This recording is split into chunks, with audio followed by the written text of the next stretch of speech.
I am currently planning a wedding with my incredible fiancé, Ryan. Ryan's mom, Kate, does not approve, to say the least. She's been pretty rude to me over the years, and I know she doesn't like me. Ryan has lowered contact a lot due to this, but I suck it up sometimes because she is his mom. We invited her for a brief visit as it is the holiday season. We're currently in the midst of wedding planning and have wedding stuff all over the house. The latest addition is this gorgeous sculpture made of white and pink roses of Cinderella's carriage. The wedding has a slight princess theme, which Kate claims is cheesy. Ryan and I went out to run some errands and left Kate home as she said she would cook dinner. When I got home, the carriage was ruined and Kate was acting weird.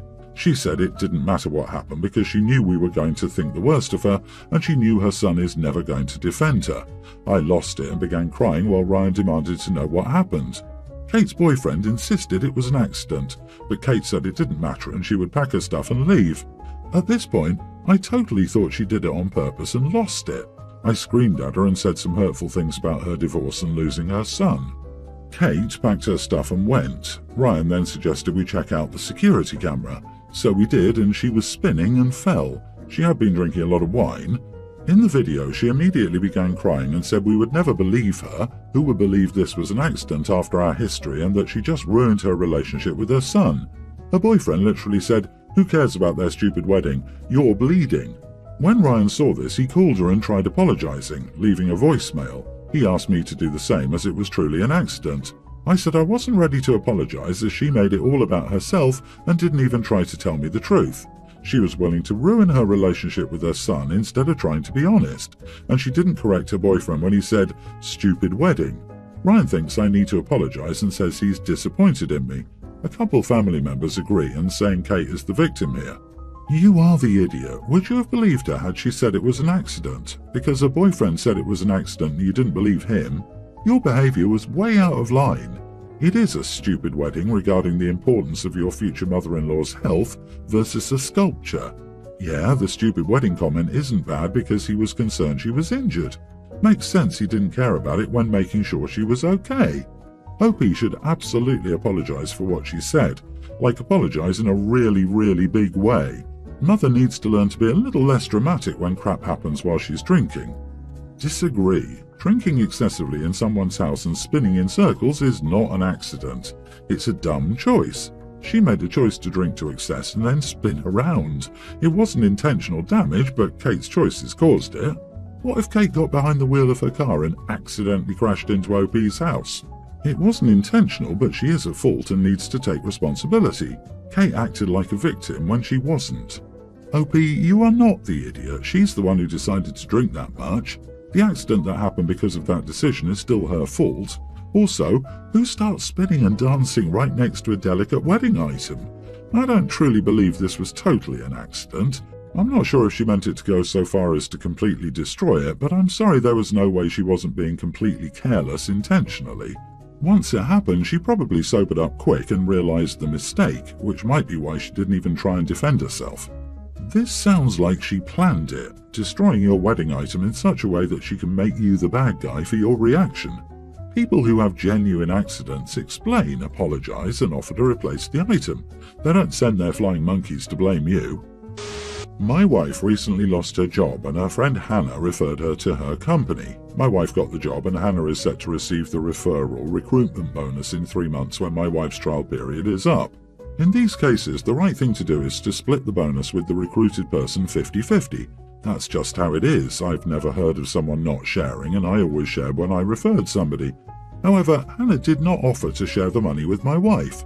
I told my wife she should ask her, but she didn't want to.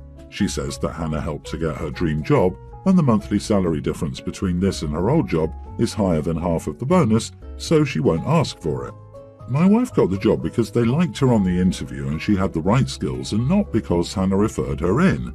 She did a favor by allowing Hannah to refer her instead of applying independently.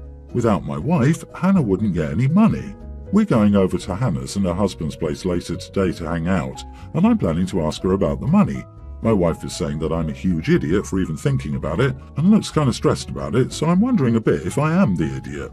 You are the idiot. Referral bonuses are not shared. If Hannah didn't refer your wife, her application would be sitting in the same pile of CVs as every other applicant. Hannah's referral means she vouched for your wife. which will have massively prioritised her in the recruitment process. If your wife passes probation, then Hannah gets a referral bonus for helping the recruitment team successfully fill a role with someone who is more of a known quantity. I sincerely hope you don't sabotage your wife's career over a trifling amount of money and keep your mouth shut at dinner. Also, the wife is still in her trial period and OP's lack of tact could cost his wife this job.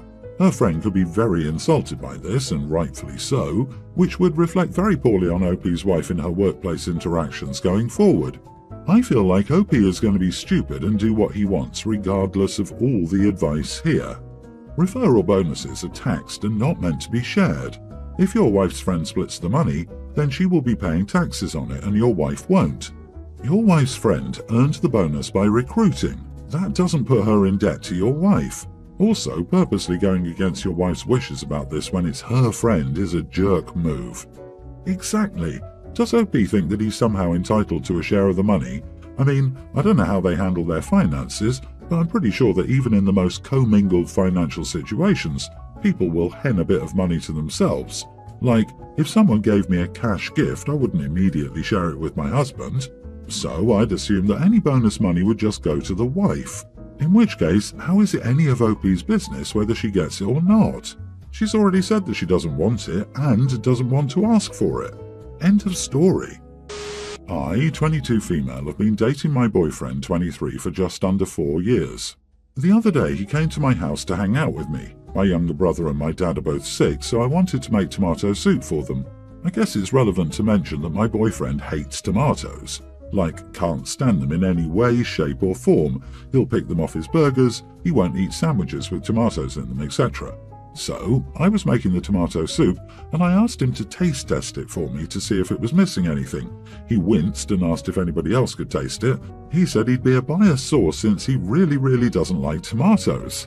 I told him to get over himself, my family was sick and I needed him to pitch in. So he complained and moaned, but he tasted the soup before and after I added things, serving as my kitchen assistant. By the end of it, he looked like he wanted to puke, but I still felt like the soup was missing something, I don't know. So I asked him what he thought about it, and he told me it was great, he just didn't like it because of his own personal tastes. Something about the way he said it kind of made me snap.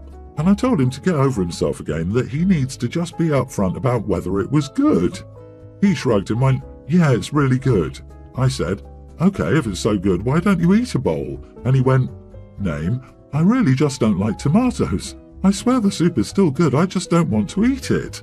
I was honestly really hurt by his refusing my cooking after he saw me work really hard on it, and I guess it showed on my face because he went, "Fine, I'll eat a bowl."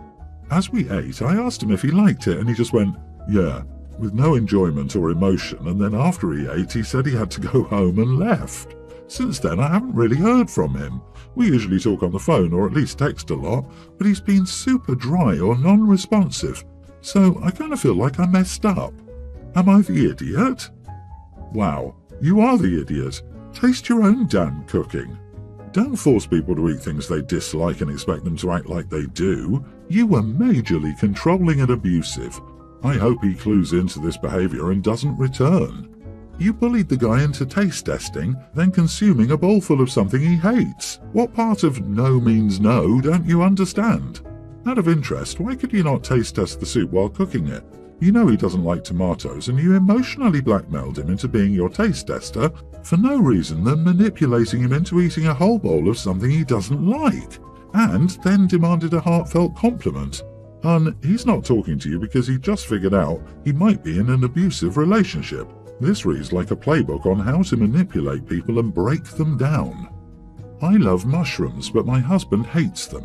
He goes out of his way to cook mushrooms on the side so that I can put them into things when he cooks. He loves bell peppers, I hate them.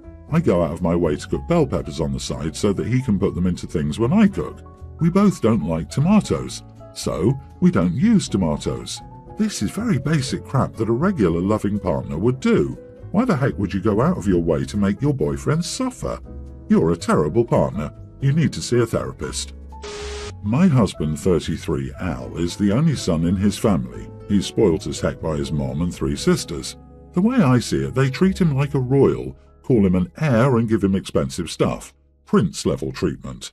I didn't have an issue with it initially since they consider it showing love and appreciation, but I used to get into a lot of arguments with his mom and sisters about not making efforts to treat him the way they treat him. Basically, they claim I'm not showing the same level of respect they show him, and because of that, I got disinvited from lots of events, including Christmas. Al stances to stay out of it, and when I complained about his family disinviting me from Christmas, he said he couldn't force them to have guests they didn't want. On the morning of his flight, he slept in and didn't wake up on time. He woke up freaking out and yelling about me being petty and not waking him up before his flight after he asked me to. The reason I didn't wake him up was that I myself was asleep too. Why would I wake up early just to wake him up? His phone was away since he hates sleeping nearby electronics. He left in a rush and tried to get on another flight but failed due to the airports being packed. As a result, he missed the Christmas celebration with his family. His mom and sisters are angry, claiming I did this to get back at them and to isolate him from them. Al thinks I acted petty and vicious when I could have woken him up to go be with his family. He's still mad and claiming I ruined the holidays for him. Am I the idiot? This is not about your husband sleeping late. You're not a human alarm clock for this guy in his mid-30s. This is about your husband allowing his family to exclude you. He's treating you terribly. Why are you putting up with this? He gets 2 business cards, one for a marriage counselor and one for a divorce lawyer. He can pick who he'd like you to call. Not the idiot, OP. This dude can't even set his own alarm. Are we sure he can use his phone to call out instead of just accepting incoming calls? I'm so tired of these partners staying out of it when their mothers are being rude or isolating. Inaction is a decision, which is what they are doing is fine. He's also not staying out of it when he claims OP acted petty and vicious. He's actively taking his family's side, and his inability to stand up for his wife is also taking his family's side, like he's totally cool with them criticizing her. Not only that, but he was willing to leave OP alone on Christmas to be with them and said it ruins the holidays for him to be forced to stay with OP, his wife. He might as well go back and live with Mommy if he's holding his own wife in such contempt. OP, you deserve better than this. Marriage is supposed to be a partnership where you can rely on one another through tough times and rejoice together through good. I don't think you have either of those. You will be the idiot yourself if you don't reevaluate this relationship. He's not a prince and you're not his servant. If he refuses to sleep near electronics, then he should make alternative arrangements for an alarm, like a rooster. LOL. Oh please, let's get this dude a rooster with a little crown. After being disinvited from family Christmas because you don't worship your husband, he should be happy that you're still married. What are you getting out of this relationship? He should be on your side in disputes with his family, not cowardly staying out of it. I live with my husband of 6 years and our kids. I have my daughter, Lily, teen, and my husband has his children, Mia, female tween, and Sean, male pre-tween. Our kids are from previous marriages. Lily's dad is a deadbeat, but Mia and Sean's mother is active in their lives. Onto the story. For context, for the longest time, Mia and Sean have wanted a pet and begged my husband and me for a dog or a cat. They're total animal lovers, and they both want to be vets when they grow up. Unfortunately, getting a pet is not something we can do at the moment. My husband has talked about it a few times, and we may consider getting a small pet, such as a rat or gerbil, in the future. For Christmas, my mother-in-law got Mia and Sean a sea monkeys kit each, and they were over the moon and super excited, waiting for them to hatch. They opened these gifts on Christmas Eve because my husband's family celebrates it then. Unfortunately, on Christmas Day, while I was at work, the joys of shift work, my husband said Lily poured the contents of the plastic tanks into the toilet and flushed it. Mia and Sean were heartbroken and wouldn't stop crying. It turns out that it was a prank, and Lily kept the sea monkeys in another plastic tub in her room. She admitted she recorded Mia and Sean's reactions and was going to post it on TikTok. I made her delete the video. I honestly cannot comprehend why she'd do something like that. This is so out of character for Lily, who's normally a very kind, outgoing girl. I asked her why she did it, but she kept saying she just thought it would be funny and didn't expect Mia and Sean to become so upset. She said they're only sea monkeys anyway, and Mia and Sean are oversensitive. I thought about it for a little while and I decided on the consequences. Grounded for 2 months except for school extracurriculars. No smartphone or allowance for 1 month, and Lily will use my spare Nokia to call or text other family members or us as needed. She can use the family computer if she needs the internet for homework.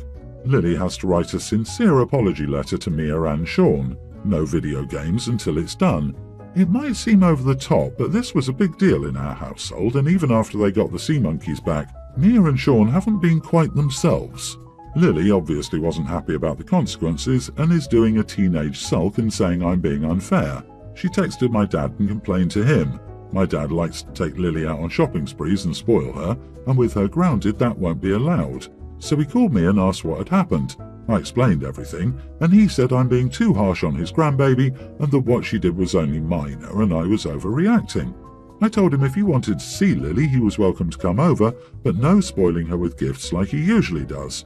He called me a Grinch for grounding my daughter on Christmas and not letting him treat her, then ended the call. So, am I the idiot? Not the idiot. What she did was not small. She faked cruelty to cause psychological damage to siblings younger than herself because, checked notes, she thought it would be funny? On TikTok? You are sending a clear message to her that bullying will not be tolerated. I swear TikTok is a plague. I'm assuming Lily thought it'd be funny based on what she consumes on the app. Not the idiot, but maybe monitor her social media use a little more and choose one, not all three of those punishments. Just my 2 cents.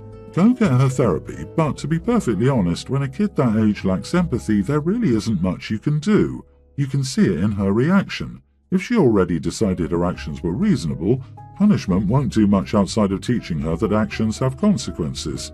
The fact that she thinks that this is unreasonable says she lacks empathy and remorse, and you can't force her to feel either. Sociopathy is a spectrum, but this kid, despite popularity or whatever, has low empathy, and so does the grandfather. I'm sorry, this won't really get better, ever. Some people just don't give a crap about others.